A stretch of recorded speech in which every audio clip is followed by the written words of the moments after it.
Al Barça è la nostra vida.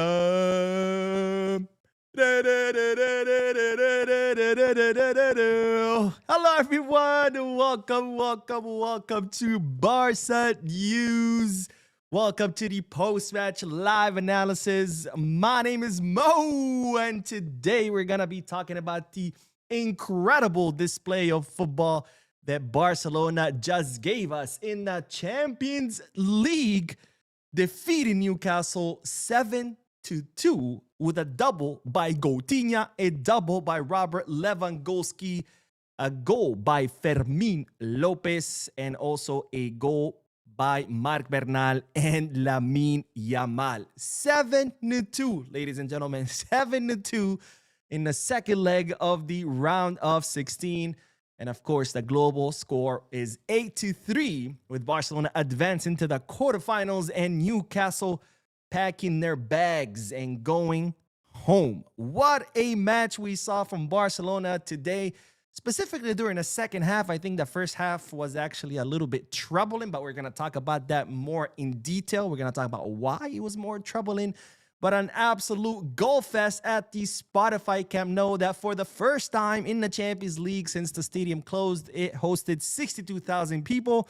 And of course, with the supporter section back, the stadium was absolutely electrifying with the fans singing, chanting, drumming, supporting the team as they got to witness champagne football during the second half. And once again, Barcelona becomes the most entertaining team to watch in the Champions League. It was the most entertaining team to watch in the Champions League last season. And well, once again today. And yes, people will complain about the highline. Yes, people will complain about us conceding goals. But you know what? I will be more than happy to concede goals if we get to score 7 goals. I will be happy to concede 6 goals if we get to score 7 goals in every match of the Champions League. Because after all, this is football, ladies and gentlemen. These are the Champions League nights. This is why we watch. We want to see goals. We want to see excitement. We want to see incredible plays. And well, Barcelona gave us all of the above. What a match that this team showed us what Hansi Flick told us during yesterday's pre-match press conference, which I covered during yesterday's video. But Hansi Flick was asked, hey, what are your ambitions in the Champions League? And he said, I have a team that's capable of winning the Champions League, but we do have to improve. And that's exactly what the team showed today, that yes, we do have the team, we do have the players, we do have the coach, we have the system to be able to go very far in the Champions League. But of course, in order to do that, we do have to prove, we do have to, more importantly, maintain the level, because we know this team can put on great displays. But this season, it's not been a problem of whether we can, it's been a problem whether we can sustain it, because we've seen some periods in this season where the team has been, 0 to 100. We've seen other phases where the team kind of cannot sustain that great play, and then, bad results happen. For example, the first leg against Atletico Madrid, the first leg against Newcastle, right?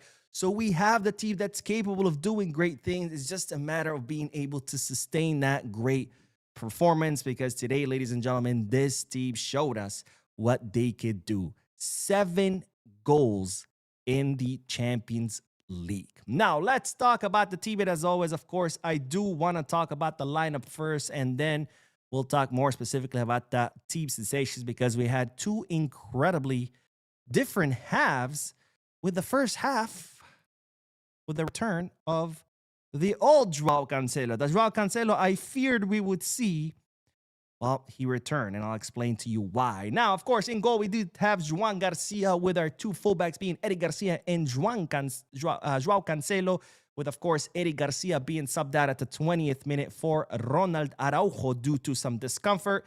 Our double pivot was Pedri and Bernal, the future double pivot of Barcelona, ladies and gentlemen. In the attacking mid, Fermín López, who had a phenomenal match, a goal and an assist.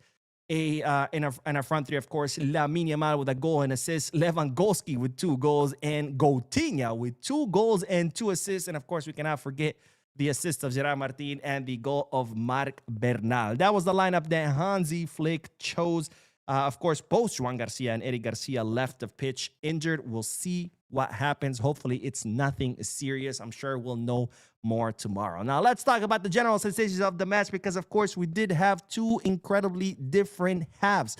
We have the first half where Barcelona did not have control, where Barcelona suffered from the same exact thing that we suffered during the first leg of the round of 16 when we played in England, which was the man-to-man press that Newcastle was imposing on a team that was absolutely suffocating. And as much as the team tried to get out from under that pressure, they couldn't do it. And as such, we weren't flowing. Our passes were getting intercepted. Our players were getting the ball taken away from them. We couldn't build from the back. And even though the players started very motivated with lots of intensity as opposed to the first leg, because of that suffocating high press of Newcastle, the team just couldn't seem to flow. But despite that, of course, we scored 2 goals. The first goal being an absolutely a beauty of a goal, a pass from Pedri to Lamine Yamal, where he fakes a spin and then completely breaks the hips of the Newcastle player that was guarding him, turns around, makes the run, passes it to Rafinha. Rafinha, bad control, but Fermín López arrives as a winger and says, Rafinha, don't worry, bro, I got you. He gets the ball, and he does something incredibly smart. Instead of continuing the run, he fakes like he's going to continue to run, but instead he passes it back to Rafinha again, and then Rafinha, with ice in his veins, takes his sweet-ass time, looks up, sees where everyone is, waits for the opening, and bow, a dagger in Newcastle's heart, making it 1-0. Now, of course, Barcelona could not sustain that lead because of that suffocating high press that Newcastle were imposing. And as such came the first goal by Elanga, a complete mistake of Joao Cancelo, who unfortunately today we saw the Joao Cancelo from before. And we're going to talk about that in more details. And then, of course, Barcelona had the second goal, a free kick by Rafinha. Gerard Martin with the header brings it down to Marc Bernal. And Marc Bernal, once again, ladies and gentlemen, like a center forward, pushing that goal into the back of the net. And then once again, Newcastle score another goal. This time it starts with a mistake of Lamine Yamal because, again, the suffocating press of Newcastle, that man-to-man press that was causing us to lose the ball a lot, and especially in dangerous areas. Lamine Yamal commits the huge mistake of doing a heel pass in a very dangerous area to the back. Of course, Newcastle picks it up. They send the ball in. And once again, Joao Cancelo falls asleep, and once again, Joao Cancelo costs us a goal. And this, to me, was very disappointing because when Barcelona were talking about signing Joao Cancelo, I was like, no, please, no. We saw Joao Cancelo during Xavi for an entire season, and even though he had brilliant offensive moments, A, he wasn't consistent, but B, the biggest problem for me was during the Xavi season is that Cancelo used to make some very amateur defensive mistakes. And that's why I said, no, I don't want Cancelo back. And then he comes, he has a series, 3-4 great matches. And I'm like, wait a minute, I'm wrong. It looks like Flick has, turned Cancelo into a better version of himself, like he has with every single player he's touched. So I was like, all right, I'm wrong. I'm happy that I'm wrong. I want all of our players doing amazing. And Joao Cancelo from the past peeked his head and said, hey, Mo, remember me? I am back because 2 amateur defensive mistakes. Now, I know this is going to cause a lot of heat because for some reason, people have some affinity to Cancelo. And whenever I criticize them, they go crazy. So don't worry, I got the proof. I got the proof for you. I actually took my time of going back and taking screenshots because I know people are going to be like, no, Mo, it's not Cancelo. It's actually this guy or that guy or the ref or the pitch or the alignment of the planets. So don't worry. I got these screenshots. This is the first goal by Newcastle. Look where Elanga is and look where Joao Cancelo is, ladies and gentlemen. 10 feet behind the man he's supposed to be marking. And of course, by the time Elanga gets the ball, well, Cancelo is still 10 feet behind the guy he's supposed to be marking. So what does Elanga do? Well, receive the ball in the box with total freedom to control, to take his sweet-ass time, to look where he wants to kick and to kick it. Why? Because Joao Cancelo completely falls asleep. And if you don't believe me, go back and watch the replay of the goal. when the whole sequence begins, Joao Cancelo is tracking Alanga. Alanga hits the brakes, so does Joao Cancelo, and then all of a sudden, Alanga takes off, and Joao Cancelo is like, ooh, wow, look at the sky, beautiful star. Oh shit, my guy is gone.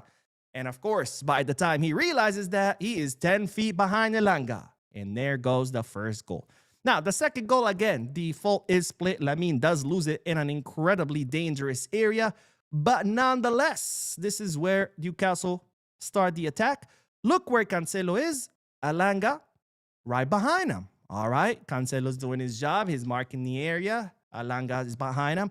Alanga takes off. And what happens? Cancelo completely falls asleep.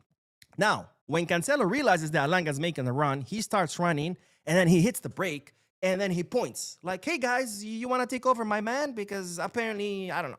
He changed his mind. He was going to guard him. Now I changed my mind. Hey, someone else want to guard him? And once again, Cancelo making an incredibly noobish mistake. Which, at this level, someone with his experience, someone that's played in the biggest teams in Europe, should not be making. So, very disappointing night for me as far as Cancelo, because I was happy. I was like, yes, Cancelo, we got a new version of him. But no, he had to prove me right. God damn it, Cancelo. Why? Why did you have to do that? I was so happy that you're proving me wrong. And now you go do those stupid mistakes. And of course, eventually Flick subbing him out and bring in Xavi Espar, who even though was on the field for, 20, 30 minutes, he did a much better job defensively than Joao Cancelo did. Now, we got that penalty. For anyone who wants to cry to say there wasn't a penalty, that's clear penalty as day. I can't believe the referee even went to check the screen. I mean, it's clear as day that, Trippier holds Rafinha's arm and pulls him down, prevents him from getting to that ball, because if Trippier doesn't hold Rafinha's ball, Rafinha's there connecting with that pass, and it's a goal any day of the week. But he holds his arm, prevents Rafinha from getting to that ball, clear penalty, and the first half ends 3-2. Again, very disappointing first half because Barcelona were really being overcome by Newcastle, because that man-to-man press by Newcastle was really not allowing us to do anything. And on top of that, we were losing the ball thanks to that press in very dangerous areas, including the second goal where Lamine Yamal lost a very dangerous area. And a lot of times it looked like it was Newcastle who were creating more dangers than we were, even though we were able to score 3 goals. And we even had the chance to score 2 more. You know, Lewandowski had a clear one where I attribute a little bit the fault to Rafinha, because Rafinha passes the ball too slow to Lewandowski. So by the time Lewandowski gets to shoot it, that's enough extra time for the Newcastle defender to make the block. But nonetheless, Lewy should have made that. And then, of course, there was the one from Lamine where completely empty goal, and he just sends the ball flying. That was insane to me. So, again, even though Newcastle were creating more danger, in my opinion, thanks to their press, Barcelona still had some pretty clear chances where we could have gone to the halftime 4-2, maybe even 5-2, which, again, gave you that sensation that despite Newcastle creating more danger, I still had the sensation that, hey, any moment, Barcelona's going to take off. Because, hey, Newcastle are being better. They're creating more danger. And despite that, we're scoring goals and we're creating very dangerous chances. So at any moment, this team is going to take off. And then lo and behold, that's exactly what happened. The team went into the locker room. Hansi Flick made his brilliant adjustments that he always does during the halftime.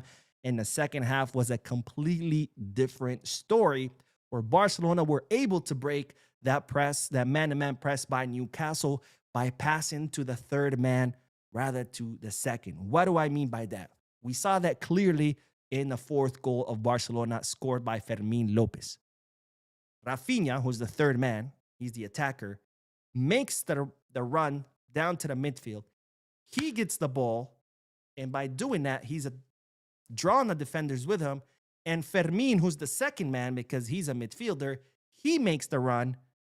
Rafinha, first touch pass to Fermín, boom, press is broken. And Barcelona did that time and time again. We would see Lewandowski come down to the field, and then boom, someone else would take off running like Rafinha. We would see Lamine come back down to the midfield to receive the ball, and boom, Lewy would make the run. And Barcelona kept doing that play. And by doing that, by passing the ball to the third man rather to the second, with the second man making the deep run to the empty space, Barcelona were able to completely break Newcastle's pressure, their man-to-man press system. And from there, it was just an absolute bloodbath. Goal after goal after goal. Absolute bloodbath.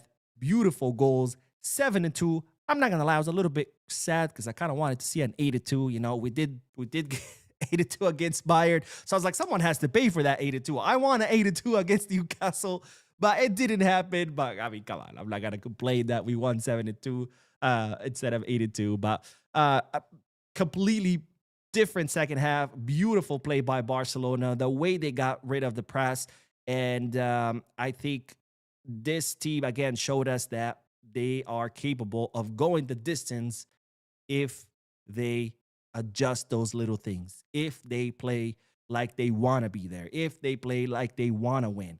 And today, I have once again faith that this team can go far. Now, some important things. Lewandowski, he scored 2 goals. Very, very important. I was talking about this in the watch-along against Sevilla, and I think I even mentioned it in a post-match live analysis against Sevilla. I said, Lewandowski is going through one of those ruts that strikers go through, where they don't score, so then they start missing like the dumbest chances. And they need to score just to shake off the jitters. And once they do, the floodgate's gonna open. And that's exactly what happened today. Lewy gets that goal, like he gets a ball in the box, misses, something that he would never miss. 9 out of 10 times he would never miss that. Then he finally scores with the header, gets another chance just like the one he missed, again, in a ball in open space, and boom, he buries it.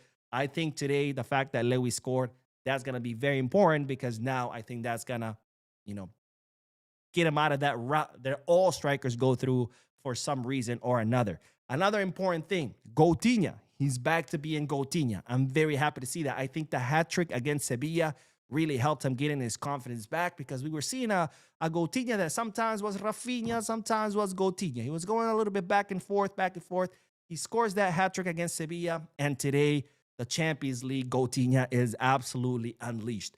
2 goals, 2 assists. It could have been a hat-trick had he not given his penalty away to Lamine Yamal.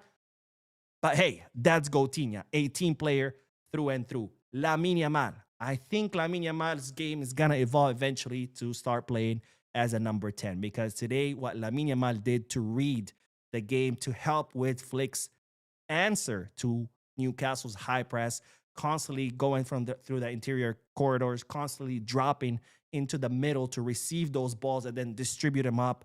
I mean, what Lamine Yamal did today tactically was absolutely amazing, and I can totally see Lamine Yamal evolving into a true 10. And you know what I mean. Not there's just that he wears a 10 on his on his back. But overall, perfect second half by Barcelona. Meh first half by Barcelona. But the important thing is 7-2, 8-3 on the global. We're through to the quarterfinals. And of course, let's look at the bracket of the Champions League to see what it looks like now that all the matches of the round 16 is over. Let's see. Bracket view. Oh, wrong one. Here we go. All right, so here we go. Chelsea, who got absolutely demolished by PSG on a 2-8 global. Crazy, man. Premier League teams getting spanked left and right. Liverpool, they beat Galatasaray 4-0. That made more sense. 4-1 global. Galatasaray won the first match, and I was like, what's going on here? PSG versus Liverpool is going to be a replay of the round of 16 of last season. They met in round of 16 with PSG winning, of course, and eventually they won the whole thing. Here, I got PSG beating Liverpool and moving to the to the semifinals. The other 4 matches on the same side of the bracket. Manchester City losing to Real, penalties 1-5 on the aggregate. Another Premier League team getting spanked. They move on to Real Madrid moves on to the quarterfinals, and then Bayern Munich, bro, 10-2 against Atalanta. Insane. So they're moving through. I think this is where Real penalties Champions League trip ends, and I think it's gonna be Bayern versus PSG. One hell of a semifinal, but I don't want to get ahead of myself.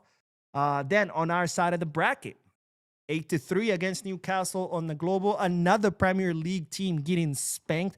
I mean, we're not talking about Premier League teams losing. We're talking about getting spanked. 5-1 Man City, 8-3 Newcastle, freaking 8-2 Chelsea. My God, what a way to exit the Champions League. And, people, Premier League, the best league in the world. Yeah, maybe. But what's up with these results? Something to think about. Atletico Madrid, today they lost against Tottenham. It's crazy because two of the goals that Atletico Madrid scored against Tottenham were absolute blunders by their goalkeeper, which begs the question, what would have happened without those two mistakes? But nonetheless, they're through, and I'm excited about this quarterfinal because this is payback time, ladies and gentlemen. This is payback time. Barcelona better not repeat that fiasco that they did during the first leg of the Copa del Rey. They better show up to both legs of the quarterfinals of the Champions League like they did in the second leg of the Copa del Rey, because if we do, I think not only can we beat Atletico, but we could probably demolish them and move on to the semifinal. And then here, this was a sad one for me, not because I have anything against Sporting CP, but because I was really rooting for Bodo. I mean, who doesn't want to root for an underdog? They won the first leg 3-0, and then Sporting CP, mounting a heroic comeback in the second leg, scoring 5 goals. They're through to the quarterfinals. Arsenal, Bayer Leverkusen, 3-1. For some reason, I expected this one to be a bigger difference, but Arsenal are through with Sporting CP, which, of course, I see Arsenal beating Sporting CP and meeting us in the semifinal. So I'm predicting a Barca Arsenal and a PSG Bayern Munich. Again, I don't want to get ahead of myself, but if those are the semifinals, whew, we got ourselves one hell of a semifinals, ladies and gentlemen. But anyways, that's all I wanted to say about the match and a very, very exciting Champions League. I'm very happy with this new format of the Champions League that's given us very exciting matches and matchups. But let's do some comments and then we will end this live. All right, let's see. I know there was a lot of people commenting before I joined because everybody excited. So let's read it. But Bisca Michael says, Mo, the stadium was electric compared to the last match. I'm so happy I got to take the Barca flags to remember this night. I really did not expect 7 goals. I lost my voice. Well, that's amazing, my friend. I'm very happy that you got to experience that. Unfortunately, I wasn't able to. A lot of people who I'm traveling with to Barcelona were already there. Like 15 people from the group were there today at the match. So they got to see it. But, I decided to take my vacation after the weekend of the match. So Rayo Vallecano this weekend, I'm going to see that one. And then my vacation is the following week, which is, of course, FIFA International break. My luck. But that's okay, because had I taken my vacation this week, I would have saw the Champions League and I would have had to stay in Barcelona to see Rayo Vallecano, which meant I would have spent the whole week in Barcelona. And at this point, I'm kind of tired of Barcelona. I've been too many times. I don't want to see Barcelona anymore. But I am excited to be there to watch Rayo Vallecano. Big Booty Judy. All right. He says, hey, Mo. Glad that we got that win. That was a demolition. It really, really was. It really was. Nulson says, hi, Mo. Trust you keeping well. This was really a game to remember. Bisca Barça, a magical Champions League night. These are the Champions League nights that we all remember, because who doesn't want to see an entertaining match with 9 goals? We had 9 goals in a single match. Only Barcelona can give you that kind of spectacle. Dorian says, man, imagine how crazy the atmosphere would be when the Camp Nou is fully finished. 62,000 and it gave me chills. Yeah, 105,000 with a roof. With a roof. That makes a huge difference, by the way. When you put a roof on a stadium, it keeps the sound in. So not only 105,000 people, it means it's going to be louder because you got 40,000 people more. But now you're putting a roof on it, and it's going to be even louder and louder. So it's going to be one hell of an atmosphere. Plus, the stadium, the way they're designing it, they're designing like the Premier League stadiums where it's acoustic, right? The shape where the sound, goes up and then it hits the roof and it comes back down. So it's going to be like loud as fuck, which that's how football stadiums should be. This is not American sports. We don't go to the stadium and do the chicken dance and the camp kiss and all that bullshit that they do in American sports. No, sir. We go to football stadiums to chant, to sing, to drum, to support our teams, not to do that. What the fuck are you doing? Mike Valencia says, time for that Atleti. Get back. Amen, sir. Amen. And Nadim says, till halftime, it was tense, but after 62 minutes, quarterfinal fix. And while we play second leg against Atletico Madrid at their home, I think we need to work on finishing. We need a number 9, a pure 9. Hopefully, Lewy can now start connecting and scoring more now that he got his jitters out the way. He got his rust out the way with those 2 goals. So, yeah, Lorenzo says Pedri has no help in that midfield. We need Frankie. Bernal is okay, but he's not ready yet. Well, my friend, he will be ready. This is how you get ready. And no, we need Bernal to stay so he can continue growing, continue developing, because that's the future double pivot, ladies and gentlemen. Bernal and Pedri. Bernal and Pedri. Plus, he gave you a goal and an assist. What else do you want?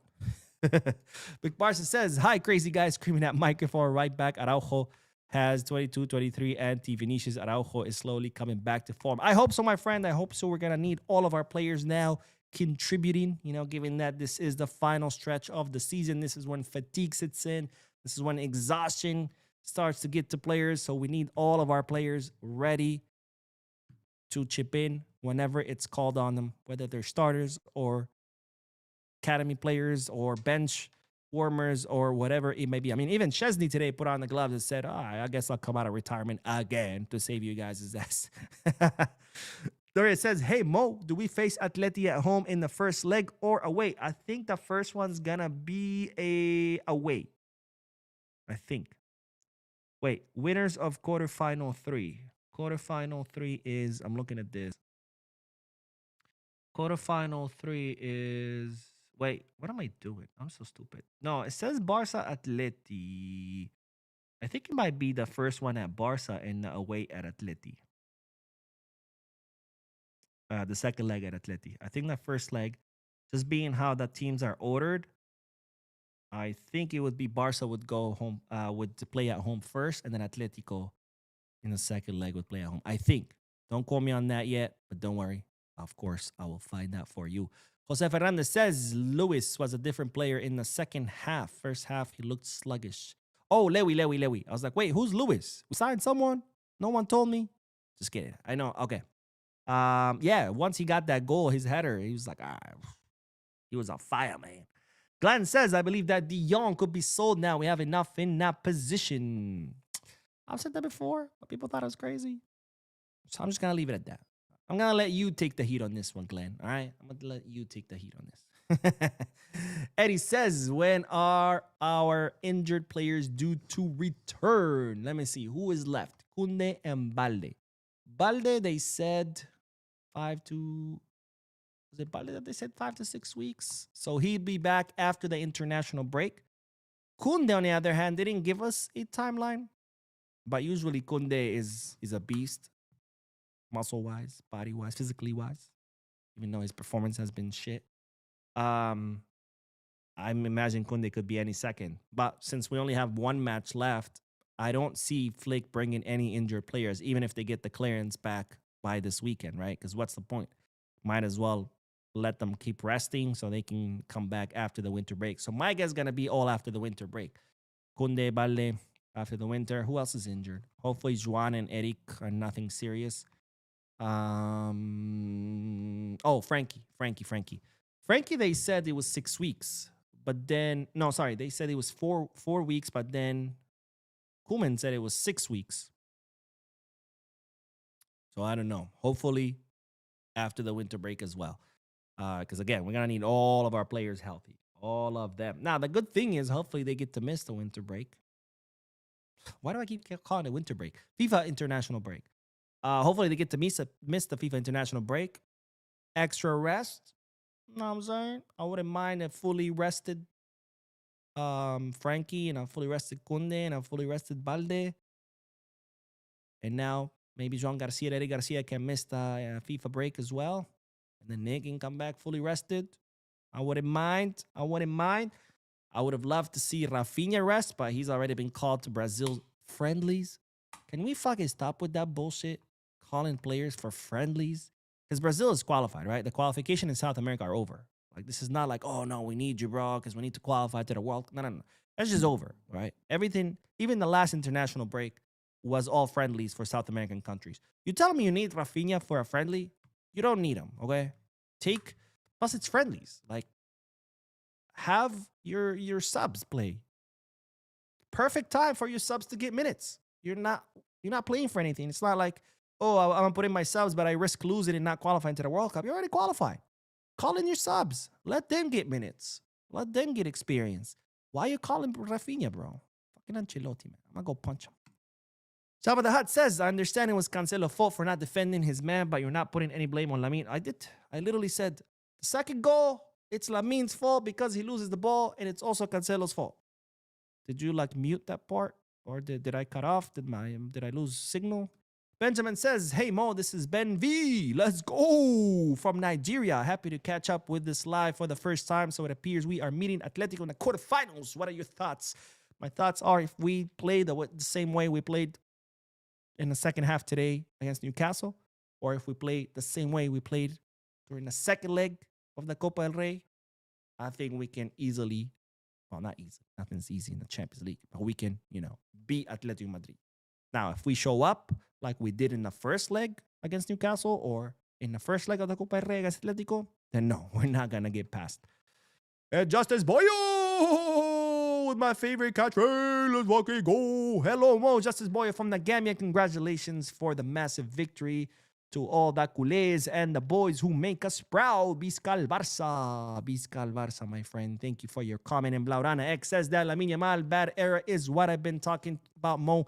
I understand that he has the capability in creating much more chances, and it saddens me to say that can cost us the whole game. I don't know about that because I feel like his output is way more than his mistakes are. I mean, look at what he did the whole match. And yeah, that mistake cost us a goal, but his output ended up giving us 5. So I don't know about that. And I mean, those mistakes, he's 18. He's got to make those mistakes. Those kind of mistakes only go away with experience. Let's see. Mike says, I hope Hansi keeps Lewa fresh and ready for Champions League games and a sardine for La Liga. I always had a feeling that's what Flick was going to do. That, Lewy's not his starter anymore because of age. He cannot start 90 minutes of every match. But if it's a final tomorrow, Flick is going with Lewy over the sardine. Did you see him, by the way, in the field? Cara, I should have talked shit. I really want him to do well. I really want Ferran from those matches at the beginning of the season where he was scoring goals. But anyways, Cherno says, Mo, do you believe we really need to improve defensively? I'm always scared of our defense making the same mistake all the time. There's some things to fix there. I think, but Cubarsí, Martin, again, another superb match. Today, the weak link was Cancelo. So, of course, there are some things to fix. But Cubarsí and Gerard Martin together have been pretty superb these last few matches. Let's see. Benjamin, please, my friend, stop spamming the chat section. Appreciate it. Alhaji Bieber says, hi, Bo. My name is Alhaji Bieber. Says, I'm very happy with the work Barca put on the second half. Visca Barça. Visca Barça, my friend. Visca Barça. Let's see. Valeriano says Messi scored 900th goal. Oh, all right. Let's fucking go. I did not know that. Thank you for that information, my friend. Let me see. 900th goal. Wow, Messi scored 900 goal. Wow, that's crazy, man. 900 goals as a number 10. That's crazy. That's crazy. Poor Penaldo, man. He can't even have goal numbers to himself. Like, it's like everything he does, Messi does better. I mean, Ronaldo has more goals, but come on. I mean, Messi, can you just leave at least a goal? I mean, you have the assist. You have, the free kicks, dribbling, creating, distributing. I mean, you have all these other things. Let Penaldo have the goals at least. Come on. Let me. I'm just kidding. Fuck Penaldo. Let's see. Kale Sujanen says Eddie Garcia is ass as a right back. I don't know why Flick put him. Eddie Garcia played like 10 minutes and got injured. What are we talking about here? Seven Requiem says, let's give Cancelo till the end of the season. Hopefully he can help us win trophies. I hope so. I hope so. I really do. I really do. But his defensive gaffes are always very concerning. Very concerning. Najib says, I think people are overreacting to Lamin's mistake. Cancelo on defense sleeping. I mean, it's also Lamin's fault. Don't get me wrong. I'm not going to excuse his mistake, but Cancelo was asleep on both goals. I mean, it's crazy. Costa says the problem with Atletico is that on their home game with the pitch is absolute shit. They purposely overwater it before the game and let the grass go tall, hence all the goalkeeper mistakes and players slipping. I've seen that. People saying that on social media. I don't buy it because pitches get watered all the time. Because I saw a video, oh, look at Atletico Madrid, they're watering their pitch before the match. And it's like, that's literally what every team does. Not only do pitches get watered right before the match, they get watered during halftime too. Why? Because wet grass allows for a faster ball. Right? Now, so the watering thing, it's dumb. Anyways, as far as allowing your pitch to go bad on purpose, first of all, you're not allowed to leave your pitch to go bad because there are rules and requirements for the state of the pitch per La Liga and more stringent per the Champions, per UEFA. And second, you're playing on the same pitch. Why would you want to ruin the pitch when you're playing on the same pitch? Like, this doesn't make sense. It's going to affect you too. This is some shit that people don't think. It's like, oh, the reason Barca lost is because it was too hot. And it's like, what do you think the other team was playing? In the locker room? They were also out there in the heat too. Oh, the pitch is bad. Where do you think the other team was playing? On a different pitch? Like, they're playing on the same pitch. Oh, my goodness. Herbert says, Simone was very close to bottle job again. Pussy football he plays. Oh, it's about Simeone. Yeah, man. Simeone's football is just, it's anti-football. That's what it is. It's not football. It's anti-football.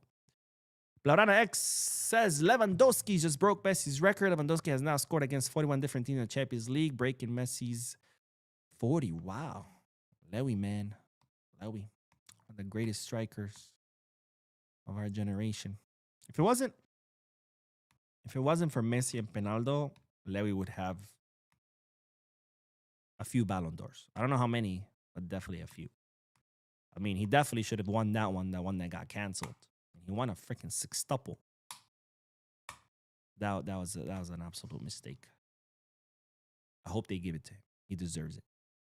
But anyways, that is all, ladies and gentlemen. That is all. An incredible second half by Barcelona. An incredible result by Barcelona. 7-2, 8-3 on aggregate. We're through to the quarterfinals where we will be meeting or facing off against Atletico de Madrid. We have some exciting quarterfinals. PSG, Liverpool. Even though I think PSG is going to win, I think it's a good match. Madrid, Bayern, that's a good match. Barca, Atletico, that's a good match. Sporting CP, Arsenal, it could be a good match. Especially if Sporting CP play the same way they played against Bodo. I think they can make life difficult for Arsenal. We have some really good quarterfinals, and if my predictions come through, the semifinals are going to be insane. PSG, Bayern, Barca, Arsenal. Poof.